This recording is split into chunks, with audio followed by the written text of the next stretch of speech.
I'm tired.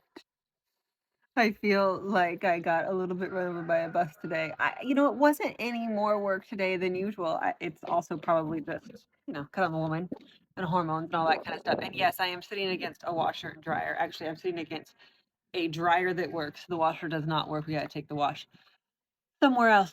But I still wanted to share because I've been meaning to record this all day long. Do you know when you get that feeling that you want to share the gospel with somebody, or even if it's not about Jesus, like you just want to talk to somebody, a stranger or a person that maybe you kind of know, and you felt like you need to say something to them. I always embarrass my kids because I will like compliment somebody, like, I love your dress, or I love your hair, you have pretty eyes. And they're like, Mom, so embarrassing.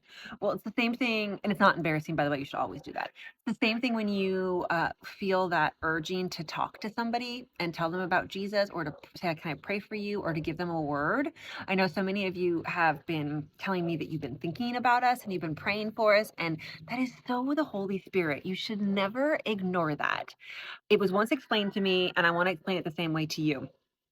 um like, say there's a person in your life that you are like, let's say your son, you've been praying for him to become a Christian for forever, and you've been praying, and you've been praying, and somebody else has been praying, and you've talked to him every day, but it's just not working, and somebody else maybe talked to him, and then finally somebody on an airplane one day feels like this just urging to talk to him about the Holy Spirit, or about Jesus. And they do. But what if they didn't? What if they said, No, that's so embarrassing. It's a stranger. I can't do that.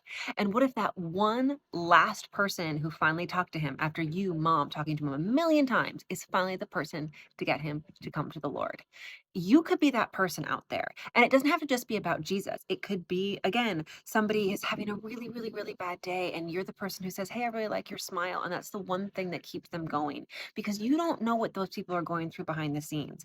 And the Holy Spirit is using you in so many different ways. I've just been thinking about different ways to serve, because this obviously coming here, serving in Mexico, and everything that we're doing, while beautiful, and oh my goodness, you should totally do it if you can, because it is so freaking rewarding. Not the only way to serve. And I know so many of you are hearing the Holy Spirit in your prayers for us, in your donations to Away, in so many of these things. And I think if you understand that that's truly the Holy Spirit whispering in your ear, and that you just need to obey, don't be embarrassed, don't feel self conscious, just do it. It is such a form of service. It truly, truly is.